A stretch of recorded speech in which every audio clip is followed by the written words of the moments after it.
Disclaimer. This documentary program is created for education purpose. The views, comments, statements, opinions carried or expressed as a part of this program are the independent view of the respective participants. CAAS does not endorse or support any such views and makes no warranties WRT the accuracy and reliability of the same. This program is not in any manner, whatsoever, intended to defame, disparage, or bring disrepute to any person, entity, caste, creed, community, race, or religion. Viewers' discretion is advised. The maps used in the video is purely for graphical representation, and most of the visual contents are AI-based tools, including voice, to give a shape to the author's thought/creativity. Before 1900, the Indian subcontinent was a mosaic of kingdoms and territories.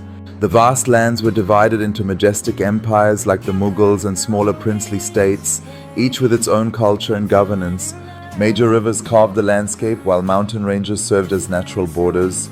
The bustling trade routes connected diverse peoples, creating a vibrant tapestry of civilizations thriving across this rich and complex region. Today's Pakistan, being an integral part of gen-divided India, stood testimony towards the freedom struggle of the India that they won and finally achieved in the year 1947. But India was destined to be broken and divided merely upon the foul plays of the politicians that today it stands divided into. Yes, India and Pakistan. Y-E-S, yes, you are watching India, Pakistan, a known mystery. Yes, you heard true. India, Pakistan, a known mystery.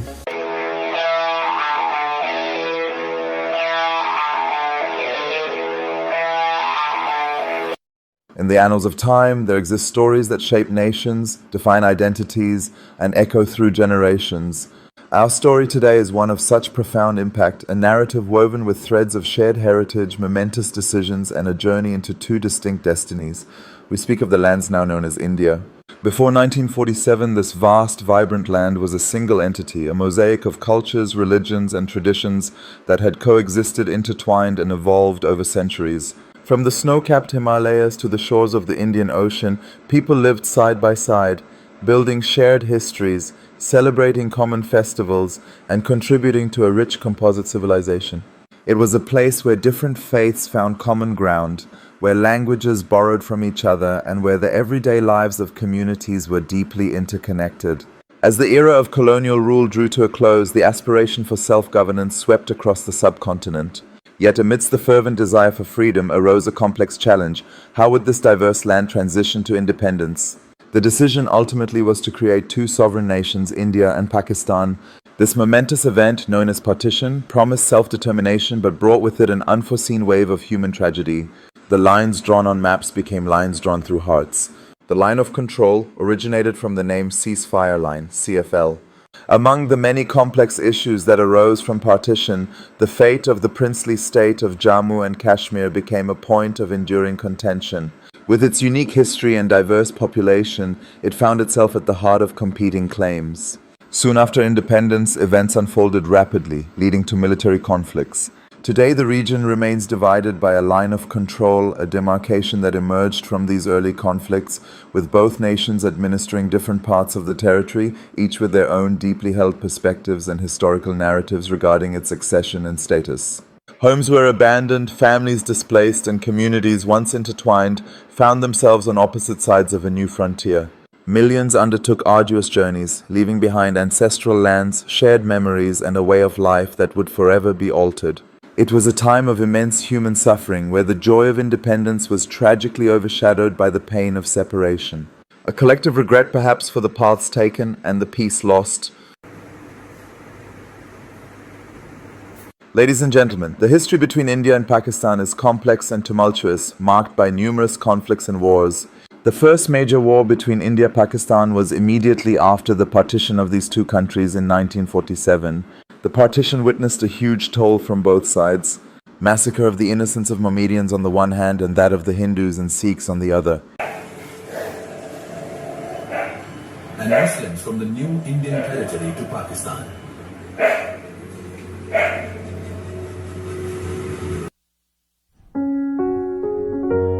The first major war between India and Pakistan was immediately after the partition of these two countries in 1947. Actually, Pakistan wanted Kashmir to be their integral part for two main reasons.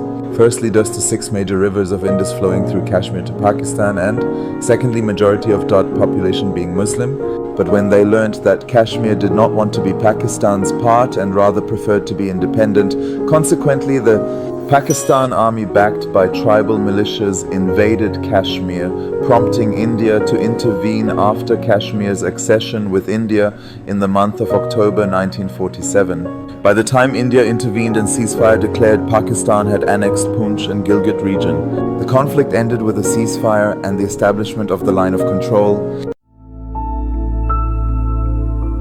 Maharaja Hari Singh and the Instrument of Accession 1947. Maharaja Hari Singh was the Dogra dynasty ruler, Maharaja of the princely state of Jammu and Kashmir at the time of the partition of British India in 1947, won initial position independence. Princely state status under the Indian Independence Act of 1947, the sovereignty of over 565 princely states lapsed. Rulers were given the choice to accede to India, accede to Pakistan, or remain independent.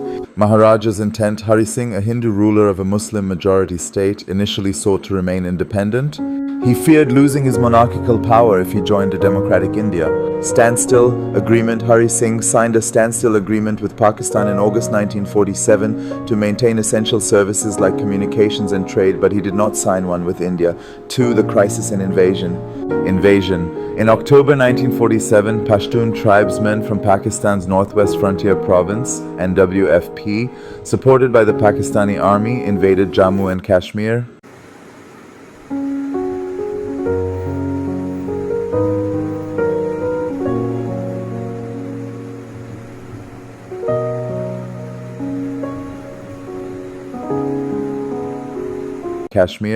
Their goal was to force the state's accession to Pakistan.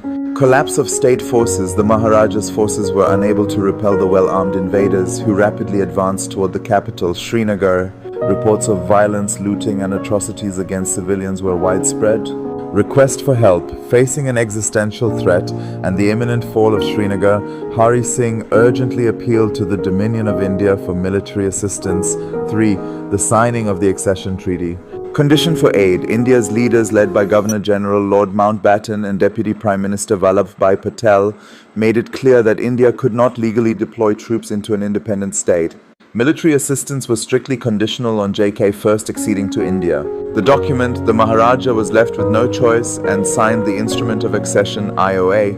Date: Maharaja Hari Singh signed the document on October 26, 1947. Acceptance: Lord Mountbatten formally accepted the accession on October 27, 1947. Terms of accession: the IOA was identical to those signed by other princely states, giving the Dominion of India control over only 3 subjects: defense, external affairs, communications.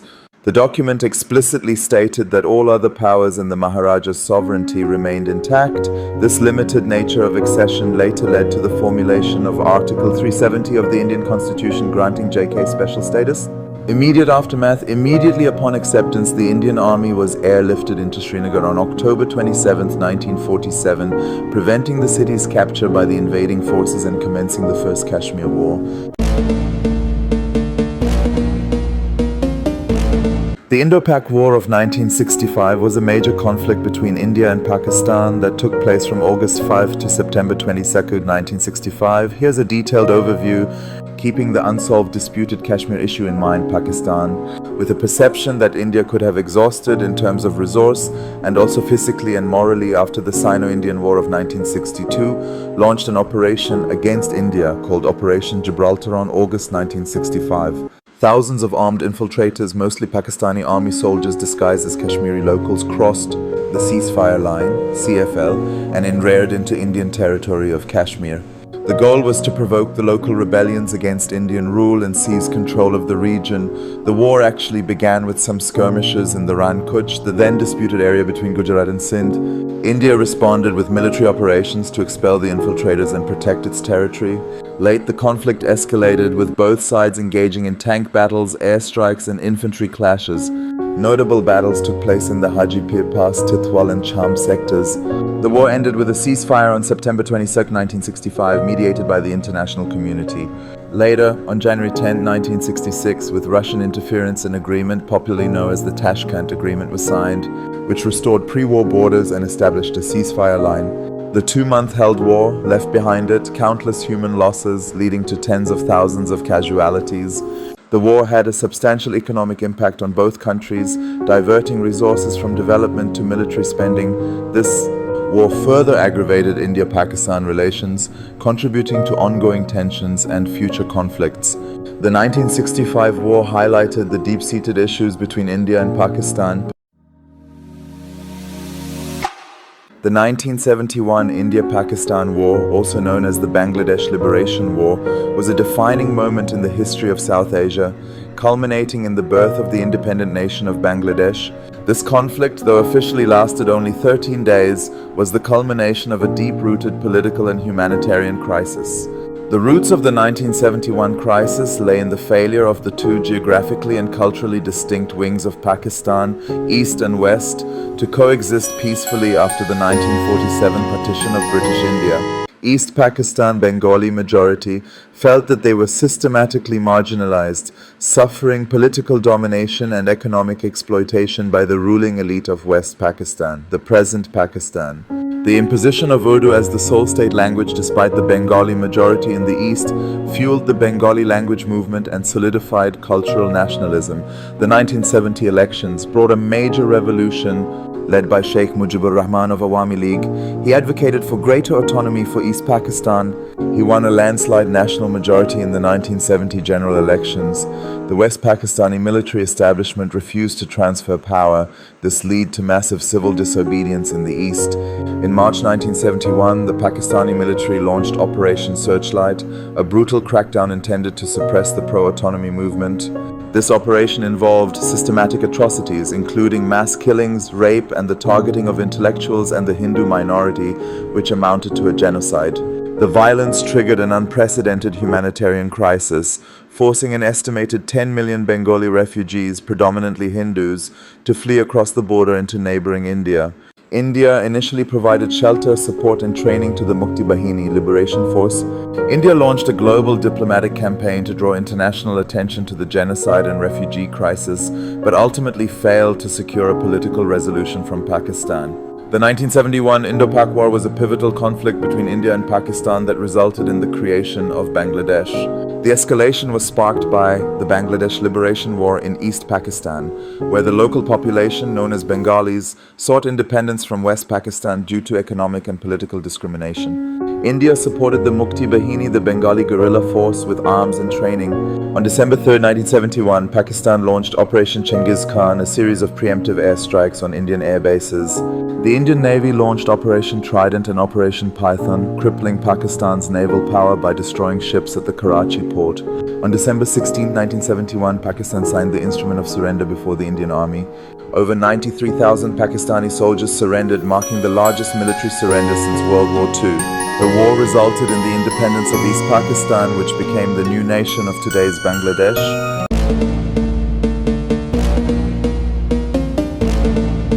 Operation Sindoor represents a watershed moment in India's modern security paradigm, symbolizing a decisive shift towards a proactive, synchronized and punitive counter-terrorism strategy.